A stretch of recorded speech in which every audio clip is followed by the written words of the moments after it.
saya angkat teleponnya. Halo. Halo. Ya Mas Yuni, mengganggu waktunya ya Mas Yuni. Enggak apa-apa. Ada apa Mbak? Aku bingung mikir sepupuku itu.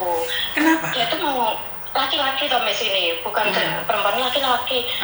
Setauku itu di Hongkong nggak ada job laki-laki kan. Terus? Nah terus itu tangga tadi dia kesini bilang, Mbak aku tanggal 25 ini berangkat kemana, katanya ke Hongkong. Terus gimana kok bisa di Hongkong, kamu di Hongkong mau apa? Dia mau kerja di pertanian, perkebunan. Loh, terus gimana prosesnya? Terus tak tanya tuh Miss, terus dia katanya, aku loh Mbak udah pasporan, sudah apa, tiketnya sudah ini, paspor sama fotokopi paspor sama tiketnya. Oh iya, paspornya sama tiket elektroniknya dikirim ke saya Miss tadi. Terus? Lah sing jadi masalah itu kan kayaknya kan ilegal toh Miss. Aku kan sampai tadi jelas itu sampai capek Miss. Kayak kok gak intinya kayak memang gini katanya. Iya Mbak, memang benar aku pokoknya dibilangin kalau sudah nyampe di Hongkong nanti aku tuh nggak boleh keluar dari mes. Pokoknya yang penting gajian, terima gaji sama kerja, katanya gitu. Terus aku ya takut toh Miss, kan gua sudah orang nggak punya terus gimana sampai gini mikir. Soalnya kan mengikuti channel Miss Yuni terus mengikuti update-nya itu. Terus? Lah dia sendiri aja nggak khawatir, kenapa sampean khawatir Mbak? Aku mikirnya kasihan kok terus gimana Miss di sana kalau benar ilegal gitu loh Miss. Jadi makanya aku tanya sampai itu Miss memang benar ilegal terus piye solusi nunggunya Miss. Aku terus tak jelas ya Allah. Aku cuma mikir kasihan saya di rumah Paul Miss sampai dimintai kayak yang waktu kemarin TKW yang itu. Terus minta uang kiriman dari rumah untuk beli tiket pulang. Terus uang apa? Ya memang dia katanya udah dikirim uang dari sana tuh sampai udah hampir 25 juta katanya. Yang 3,5 katanya untuk biaya pasporan. Terus yang 10 juta untuk uang pegangan katanya biasanya kan visa turis gitu loh Mas. Aku ditanya soal visa turis aku nggak ngerti cuma visa TKW gitu. Terus dikasih katanya uang 10 juta itu sebagai uang tunjuk gitu. Oke. Terus dia itu masih tetap percaya bahwa ada job cowok dengan visa turis. Iya tak jelas itu matur sedikit tak jelas itu masing membayar. Oh ya memang aku paham Mbak mau ilegal. Aku ki nek-nek pasti kerja aku nggak keluar dari mas di dalam mai. Ya masuk mungkin kamu Bapak dia bisa turis kamu mesti 3 bulan ngecop bisa itu bisa lagi loh ngecop bisa terus gimana caranya Tony tak bilang gitu tadi alah banyak Miss aku sampai murah muntuk rasanya jelas nih. Terus tapi dia kan nggak percaya. Gimana? Dia tapi kan dia nggak percaya Mbak dengan omongan. Dia kan tetap berangkat toh. Iya terus tadi tak bilang soal kamu di sana dibikin ID card enggak. Tak tanya gitu. Lah aku Mbak aku juga ngerti loh. Nek ngerti lah aku nggak duwe ID card nang kono terus gimana? Aku yo tak jelasin kabeh to Miss. Terus apa katanya? Terus dia serodok lah tak serodok ID card dia serodok mikir Miss. Oh iya ya Mbak, berarti harus ada ya ID card itu. Ya iya, lah aku gak ada ID card loh terus sedangkan polisi di Hongkong lah kayak polisi yang kena yang lecek polisi dalan-dalan tak bilang lo gitu. Terus piye Mbak aku hari itu dia udah kirim aku sampai 25 juta loh Mbak. Aku tanpa biaya tanpa apa loh Mbak. Wis dikirim. Lah sapa sing ngirimi? Dadi dulurmu gak usah biaya. Enggak biaya dia dikirim dari Hongkong ke dari bosnya sana katanya. Lu malah sangar ki. Hati-hati malah didol kayak di Kamboja kayak. Lah makanya aku Miss, makanya aku tanya Miss Yuni piye ki aku tuh sendiri nggak yakin toh Miss. Aku memang mikirin kasihan yang di rumah kok dia ada masalah. Kalau dia bermasalah di sana udah dia bermasalah tapi yang terus di rumah mungkin dia bermasalah di sana minta ada uang dari rumah. Lah terus apa yang dipakai Miss yang di rumah dalam keadaan kayak gitu keluarganya. Nah ini Miss Yuni nggak bisa ngomong nih. Harusnya kan anaknya sendiri berpikir seperti apa dan bagaimana Mbak. Kalau anaknya sendiri aja nggak mau mikir terus piye? Kalau dianya sendiri yang pengen kerja, benar nggak sih? Jadi kalau Miss Yuni kan memberikan saran bagi orang yang mau. Berarti kan dia dengan sadar pingin urip overstay di sini. Gak bisa dong kita ngasih tahu apapun. Benar nggak sih? Iya, mungkin dia tadi groginya tak bilangin harus ada ID card loh satu kayaknya saya tak berpikir aku terus piye mbak lo. Nek jari aku ya kalau aja sih dijelas masih jelas saya itu piye. Nah aku yakin jelas proses mungkin ilegal tak bilang gitu. Saya ini berarti modusnya beda ya, kalian nggak usah biaya keluar negeri ya? Dia nggak biaya sama sekali, benar yakin nggak biaya? Iya. Ini gini Miss, nanti tak lihat no ya Miss, tak kirim no jenengannya. Itu fotokopi paspor sama tiket no tak kirim no. Ada tiketnya untuk PP juga tuh Miss. Terbang kemana dia? Ke Hong Kong pakai KT Pasifik. Dari mana? Dari Surabaya? Dari Surabaya. Oke. Penerbangannya kapan? 25. Tanggal 2. Nanti tak kirim no jenengannya itu Miss, suratnya. Iya. Jadi aku gimana Miss? kenapa dia nggak pernah suruh ngelihat kontenku yang job cowok, nggak ada itu loh. Terus kemarin ada 15 orang yang ditangkap itu. Nah yang saya takutkan sekarang itu takutnya nih entar dia diperdagangkan di sini, apalagi dia nggak biaya. Engkau Mak Rano disiksa di sembarang-barang karena tidak ada perlindungan ya dari negara ya. Dia berangkat sendiri ya. Jangan bilang ntar kok pemerintah nggak peduli. Iya emang dia berangkat sendiri Miss. Coba gini, tadi tak tanya, ya kamu, aku sajanya pasporan gak bisa mbak. Lah terus kamu kok bisa pasporan kalau gak bisa pasporan gitu kan? Terus aku dikirimin uang dari sana 3,5 juta suruh ngasih no PT apa tadi? Itu 3,5 juta namanya Pak Andi gitu loh. Coba PT-nya PT apa ya tadi tak tulis kok Miss. Terus mari ngono iku. Aku terus tidak mumpung isa pasporan iku mbak gitu. Terus habis itu aku dikirimin lagi kanggo biaya apa gitu loh tadi Miss. Pokoknya dia bilang dokumenku lengkap mbak bisa gitu. Lah kalau dokumenmu lengkap itu tapi kamu visanya turis berarti kamu ya ilegal. Itu paspornya kayaknya 2 minggu untuk PP itu Miss. Apa kok pasporku kan sorry tiketnya untuk 2 minggu kayak tak lihat tadi kayaknya loh. Saya nggak bisa paham ya. Sekarang mungkin mereka sudah berubah ya. Penipuannya berubah, modusnya berubah, mungkin sudah mulai upgrade mereka. Jadi saya takutnya ini malah diperjualbelikan ya. Yakin saudaramu nggak biaya, tapi saya takutnya diperjualbelikan. Kemarin kan ada anak nih terbang ke sini juga, akhirnya tidak bisa menemuin orangnya. Akhirnya lontang-lantung juga kan. Ya Allah loh, tuh kan. Saya nggak tahu adikmu itu yang seperti apa dan bagaimana, saya nggak tahu. Saya nggak berani memprediksi. Cuman kan sekarang ini banyak sekali orang menjadikan alasan takutnya suatu saat dia dibawa ke Cina, diperdagangkan ke Cina. Saya nggak tahu. Dibawa ke Kamboja. Kayak kemarin itu yang dari Hong Kong tiba-tiba suruh nunggu visanya di Kamboja. Jadi dia di Hong Kong nih 1 bulan, habis itu dibawa ke Kamboja. Nyampe di Kamboja disekap. Saya takutnya itu. Nah iya, terus ya Miss, tadi lupa tak mau bilang. Tadi tak tanya, coba visamu itu mana? Coba lihat di paspormu ada nggak visa? Coba mana? Kata, gak enak tuh mbak visanya belum ada loh. Piye tuh iki aku ya gitu tuh Miss. Iya, sekarang teleponan adik muda, coba konfren. Gitu ya Miss. Iya, coba. Aku pingin tahu. Ini sindikat model baru ya, jadi mereka membiayai mangsa, jadi terus akhirnya mereka tertarik. Ya kita lihat aja. Visa turis saya sudah katakan tidak ada. Nah ini kalau ketangkep malah ntar sulapan lagi. Saya tuh kok ngeri toh dengernya kalian ini.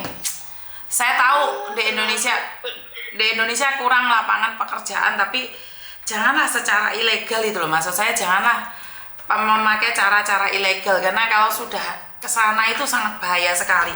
Nggak ada siapapun yang akan peduli sama kita gitu loh. Saya sangat sedih sekali. Sambil sampean telepon mbak. Iya tak cari di sini. Oke. Jadi ini sangat sedih sekali ya teman-teman, dimana job cowok nggak apa-apa ngomong mbak. Iya saya sebenarnya tak cari kok KTS. Jadi saya sangat sedih sekali karena ya memang lapangan pekerjaan nggak ada ya di Indonesia. Jadi saya tidak menyalahkan siapapun ya. Mungkin ya pemerintah lebih fokus saja untuk membuka lapangan pekerjaan yang ada di Indonesia sebesar-besarnya biar tidak ada orang-orang yang pingin keluar negeri dengan cara ilegal. Karena sangat sedih sekali ya Mbak ya kalau sampai saudara kita di luar negeri terus diperjualbelikan itu karena kurangnya lapangan pekerjaan.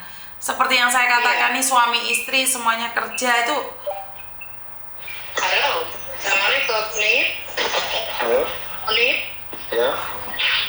Iki terus lagi, aku iki langsung karo Miss Yuni lho Miss, tak takokno anu kabeh lho Nip. Aku soalnya sanksi tenang karo data-datamu anu iku. Aku wedi lho Nip, nek awakmu sampe ora karo-karuan lho, kaya sing tak jelasno mau.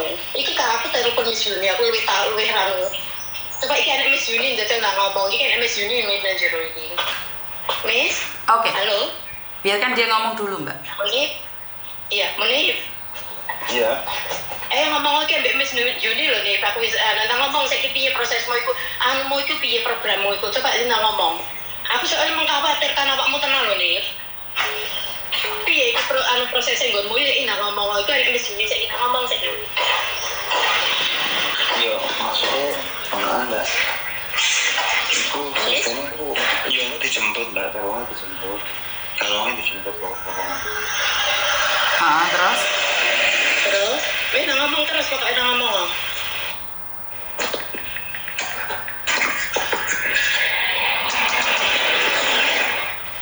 Menit? Ya. Wis nang ngomong terus ning kono piye kerjaan iki piye anu omong kabeh Kerjane ning kebun Mbak, ning kebun, desa ning kebun. Bos, iku wonge bos sing mbutuhno suwe wesan. Kon golekno wong lah adikku. Terus karena aku kuwi ditono dalan kuwi. Aku metu kono langsung dijupuk karo wonge. Metu teko ngene migration nih langsung dijupuk karo bose, karo dulurku. Tukang megawe nang ngono wis gak metu ngono. Dulurmu megawe di sini. Kamu punya saudara yang bekerja di Hong Kong sini? Iya, dua orang. Wong loro, Mbak. Saudaramu, benar-benar saudaramu. Saya tanya benar-benar saudaramu. Oke. Conference. Tapi sebenarnya kamu tahu kan kalau kamu kesini ilegal? Kamu tahu? Iya, Pak. Iya. Berarti kamu tahu, memang kamu sengaja kepingin di sini jadi ilegal. Kalau kamu tahu ya nggak apa-apa. Kalau kamu tahu, yang penting saya sudah nanya emang. Kamu tahu nggak kalau kesini kamu ilegal? Kamu tahu? Iya tahu Mbak. Terus gimana Mbak? Ya udah kalau kamu tahu berarti kamu tahu dong resikonya bisa dipenjara. Risikonya kan gede toh nih. Wis tak critakno mau loro tenan urip kono tak dene nek ya. Makanya tak kono sing sak jelas-jelas mau ngono lho nih. Tapi sekali lagi Mas, kalau sampean sudah tahu ilegal, ya udah nggak apa-apa jalanin aja. Tapi ingat saya sudah ngingetin, kalau kamu ada masalah ditangkap polisi atau kamu disiksa, tidak ada siapapun yang bisa melindungi kamu. Kamu diborgol, kamu disetrum, kamu digebukin. Mau moro kamu di jantungmu, hatimu, rempelomu diambil, nggak ada yang bisa membantu kamu. Karena kamu tidak ada identitas. Kamu siap dengan ilegal itu? Oh ya enggak Mbak, ya Mbak. Ya sudah kalau gitu Mbak ya tak, ya Mbak. Soalnya bukan, karena kamu sudah nyata-nyata tahu ilegal nih. Karena kamu sudah tahu ilegal, pasti mereka ngomongnya lebih manis daripada saya. Kalau saya ngomongnya jelek, karena saya tidak ingin ada orang datang ke tempat saya nangis-nangis pingin pulang. Jadi saya tidak inginkan itu. Tapi kamu sadar, nggak apa-apa. Tapi jangan nangis kalau suatu saat mereka ngancem keluargamu, ibumu, bapakmu minta uang untuk nebus kamu. Kamu harus siap dengan risiko itu loh. Iya Mbak. Ya. Terima kasih Mbak ya. Jadi saya sudah katakan ini dengan sejelas-jelasnya. Berapa banyak orang yang di sini nangis-nangis pingin pulang. Berapa banyak orang yang sakit di sini pingin pulang. Tidak semudah yang kamu inginkan. Kamu keluar negeri pingin merubah suasana keluarga, pingin lebih kaya. Tapi kalau kamu keluar negeri membuat ibumu nangis, kamu dosa. Karena bukannya kamu nambah rezeki, tambah malah tindik wong tuwek. Saya sudah ingatkan loh sebelum kamu terbang loh. Iya Mbak. Saya sudah ingatkan nih, jangan sampai ibumu nangis gara-gara kamu Terima kasih Mbak. Iya Mbak. Berpikir ya Mbak, makasih Mbak ya. Munib.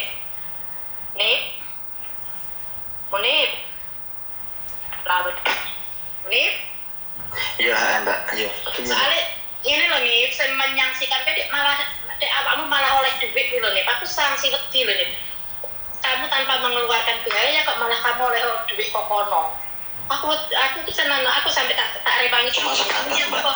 Aku cuma Sebatas, kira Mbak. momen. Mbak Sarni, halo Mbak Sarni. Iku orang oleh aku kalian popo. Oleh kanggo ibu tok wirawiri kanggo untuk kesana saja. Nggak dapat apa-apa saya. Nggak dapat apa-apa. Ngerti kan kamu biaya untuk ngangkat paspor apa kan dari sana Tony. Aku ngerti paham iku. Mungkin menyaksikan aku cuma terus terang aku mau terjadi apa-apa karo awakmu nih. Iku tok lah aku ngesakno Iya keluarga. Mbak, aku dulu tak teleponin Mbak. Tak teleponin Mbak. Tak Aku teleponin. mikir kuriku tok Tak nih. urungnya. Iya. Itu kan Mbak, ya, wis. ngesakno Mbak. Oke. Karena sebentar, seperti yang saya katakan tadi, dengarkan dulu. Seperti yang aku katakan, kamu ke luar negeri pingin merubah hidupmu. Nggak apa-apa, itu benar. Tapi menjadi salah saat kamu ke luar negeri sakit, saat kamu disiksa oleh orang dan kamu minta kiriman dari Indonesia. Itu salah. Kamu ke luar negeri cari uang, bukan jual harta yang ada di Indonesia. Jika kamu memang benar-benar sudah bisa memastikan, aku nggak apa-apa. Ilegal terserah, itu hidup kalian. Tapi jangan sampai menyiksa orang tua yang kamu tinggalkan. Ke luar negeri ingin merubah hidup, bukan ingin menjual harta benda untuk nebus kamu. Itu pesan saya. Bukan untuk merusak kehidupan orang tua ya. Jangan sampai kamu keluar negeri, ibumu di oma, tapi setelah kamu ada di luar negeri, ibumu didol lemah satu peta hanya demi kamu. Itu salah. Paham? Pikirkan sekali lagi, tanggal 25 sebentar lagi. Pikirkan sekali lagi. Kamu punya dua pilihan. Terus jaya atau terus hancur. Atau kamu berhenti di situ berusaha yang lainnya. Kalau kamu bekerja ilegal, tetap resikonya di penjara. Dan belum tentu juga kamu bisa terbang. Belum tentu juga kamu bisa terbang. Di Indonesia sekarang TPPO itu sangat keras sekali. Belum tentu kamu datang ke bandara Surabaya kamu bisa terbang. Belum tentu. Ya Mbak, terima kasih Mbak. Ya wes, hati-hati ya. Like kamu ada waktu, coba deh ketik di YouTube. Job cowok di unit TKW Hongkong di kebun itu. Karena saya merosesin orang ke kebun, Mas. Saya tahu prosesnya seperti apa. Jadi saya itu tahu prosesnya seperti apa kalau ke kebun. Karena saya dulu merosesin orang. Paham? Iya, paham Mbak. Oke, terima kasih. Bye-bye. Iya, Waalaikumsalam. Makasih Mas Yuni ya. Yuk. Oke, jadi sekali lagi buat teman-teman, orang modus sudah berganti, acara sudah bermacam-macam. Saya nggak tahu harus seperti apa dan bagaimana. Saya nggak mau terjadi apa-apa sama siapapun, tapi ya sekali lagi itu adalah hak Anda. Anda mau melakukan apa aja terserah. Mbak kirim tiketnya sama paspornya dia. Jadi sekali lagi itu adalah hak kalian. Kalian ingin merubah hidup itu adalah hak kalian. Tapi saat kalian mengatakan ingin merubah hidup, tapi keluargamu yang harus nebus kamu, lihat kamu di borgol, bilang Pak Jokowi tolong saya, Pak siapa tolong saya, itu saya nggak inginkan itu. Saya sudah mengingatkan apa yang sudah terjadi saya nggak bisa merubah, tapi apa yang belum terjadi saya bisa mengingatkan. Jadi kalau penyesalan itu pastinya di depan ya Mbak ya. Di depan atau di belakang? Ya di belakang lah. Kalau di depan itu namanya pendaftaran. Kalau sudah nyesel nangis, di belakang nggak bisa kalian merubah apapun. Jadi saya cuma ingin bilang dan katakan sama kalian semua, berhati-hatilah. Karena tidak ada yang tidak mungkin dalam hidup ini. Tapi wes nyata-nyata kamu tahu ilegal dan kamu dikatakan nggak boleh keluar dari rumah. Berarti kan sudah tahu nih bahwa tidak seindah yang kalian pikirkan, tidak seindah yang kalian katakan. Jadi jangan pernah mengharapkan sesuatu yang mudah. Semua itu butuh proses. Kalau kalian tidak punya proses, tidak bisa Mbak. Hidup ini penuh dengan proses. Kalian melihat hari ini Miss Yuni punya studio seperti ini dan bagus. Ini buat kalian juga, buat kenyamanan kalian juga. Kalau di rumah saya kemarin, saya merasa nyaman. Dasteran, rewok-rewok, rambut karo jepat-jepat, tas keramas. bisa buat podcast saya. Tapi karena saya ingin upgrade diri saya sendiri menjadi lebih baik lagi. Soalnya mari di telepon polisi di omah. Makanya saya mengupgrade diri saya untuk lebih baik lagi dan lebih baik lagi. Jadi nggak tamak buat saya sendiri, untuk duit ini yuk wis ben loh. Bodoh amat ngapain. Semua saya persembahkan buat teman-teman. Jadi saya menyediakan tempat ini untuk upgrade. Tapi semuanya butuh proses. Nggak bisa ujuk-ujuk seperti ini. Begitu juga saat saya bisa membantu orang. Dulu saya cuma bisa membantu 1-2 orang. Dengan proses-proses lebih baik lagi, lebih upgrade lagi, lebih mengenal orang-orang pusat, lebih tahu lagi. Ya akhirnya orang pusat bekerja lebih. Dan ini syukur alhamdulillah. Kenapa? Saya bisa menjadi jembatan antara kalian dan orang pusat. Selama ini saya pribadi merasa tidak ada kehadiran pemerintah. Tapi dengan adanya koneksi sama pemerintah, teman ada bermasalah langsung saya konekkan. Saya cuma jembatan kok. Saya kok nggak ngakai mbak. Enggak, nomor-nomor pejabat. Ada beberapa grup termasuk BPJS nih. Nggak bisa nanya sama saya langsung karena saya bukan duta BPJS. Jadi saya langsung konekkan BPJS dengan beberapa orang. Nah suatu saat nih, Bea Cukai, kalau mereka mau terbuka ya, BP2MI yang selalu membuka diri. Jadi semua butuh proses mbak. Dan proses itu tidak boleh di hati itu ada rasa benci. Jadi kalau di hati sudah ada rasa benci, nah nggak bisa kita mengalami proses menjadi lebih baik lagi.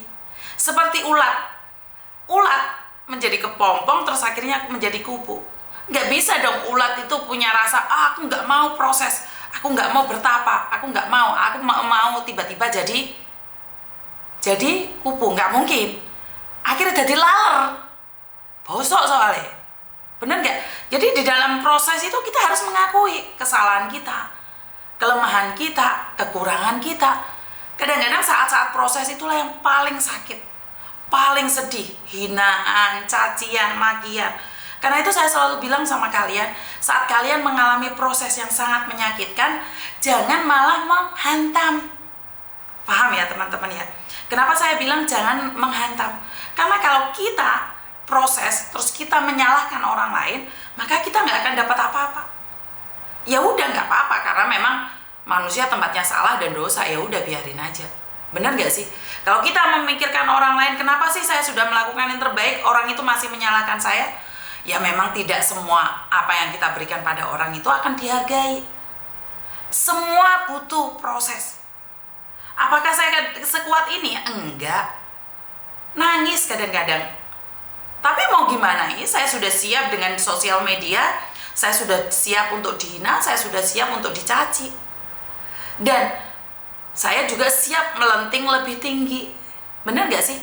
Bagaimana kalian bisa terkenal kalau kalian tidak melakukan apa-apa? Bagaimana kalian bisa kaya kalau kalian tidak pernah bekerja? Ngimpi, pegayane turu wae. Lha ya pengin sugih ya angel no. Koncone isu-isu wis bubuti suket. Lah awakmu jek turu dalam mimpi. Lah liyane wis nandur pari, awakmu jek ngimpi. Ya angel no. Jauh dari keinginan atau cita-cita untuk sukses. Dan sebuah kesuksesan itu proses, sekali lagi saya selalu katakan